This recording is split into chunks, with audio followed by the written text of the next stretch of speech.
So for our sulfur reducers experiment, we'll be looking for sulfur reducing bacteria from lake sediment, which is, again, very diverse microbial environment with a lot of different kinds of respiration that can happen. So what we'll do is take sterile swab, dip it into this lake sediment, like so, and then not going to streak for isolation, we're just going to swab it all over the plate like so. So we're going to look for more of a lawn of growth than isolates.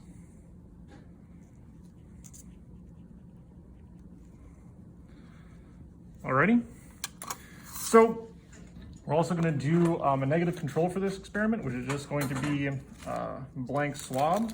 So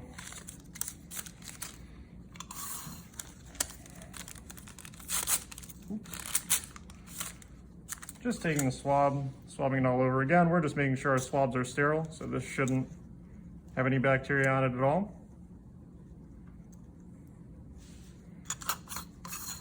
So then we're also going to add a positive control of a known sulfur reducer, which is Shionella onadensis. So I've got a plate of them here. And for this, just because it's easier to grab a colony with the loop, I'm going to use a sterilized loop rather than a swab.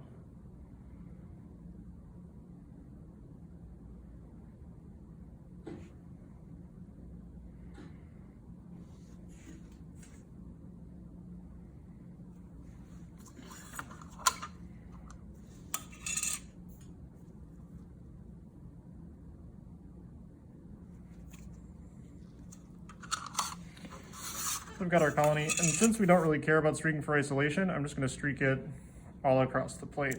Because again, we're not looking for isolates necessarily, just looking for as much growth as we can get.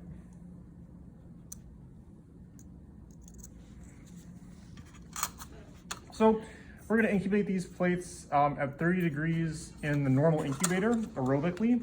And there's a reason why this is important. So a lot of sulfur reducers, they're actually obligate anaerobes. So they won't be able to they won't be able to survive in an environment with oxygen.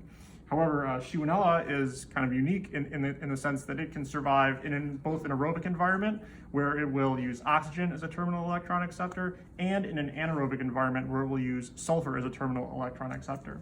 So for this incubation, we're going to put them in the incubator under aerobic conditions.